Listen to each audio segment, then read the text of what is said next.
اعوذ باللہ من الشیطان الرجیم، بسم اللہ الرحمن الرحیم۔ السلام علیکم۔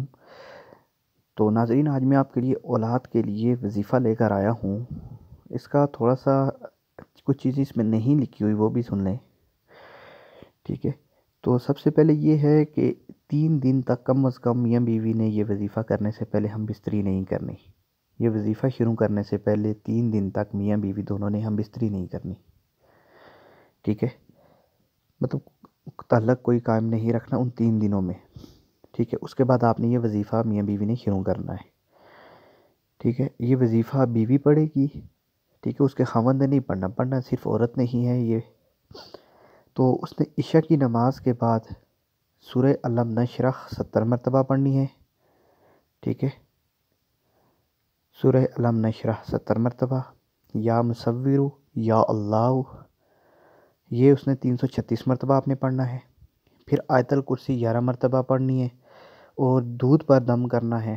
دودھ پر دم کرنے کے بعد اس دودھ کو دونوں نے، میاں نے بیوی نے، دونوں نے آدھا آدھا پی لینا ہے ایک ہی گلاس سے، اور دودھ پینے کے بعد دونوں دعا مانگیں گے، ٹھیک ہے؟ 3 دن مطلب یہ وظیفہ آپ جاری رکھیں گے تو اس وظیفے کے ہی دوران آپ نے ہم بستری کرنی ہے، ٹھیک ہے؟ پہلے 3 دن نہیں کریں، اس وظیفے کے دوران آپ ہم بستری کریں۔ انشاءاللہ 40 دن تک آپ نے یہ کرنا ہے ٹوٹل، ٹھیک ہے؟ ہم بستری 40 دن نہیں کرنی لگاتار، مطلب اسی وظیفے کے دوران ہی آپ نے 3 دن لگاتار، پہلے 3 دن ہم بستری کرنی ہے، پہلے 3 دن نہیں کرنی، اس کے بعد وظیفہ شروع کریں گے تو پھر 3 دن آپ نے پہلے 3 دن کرنی ہے۔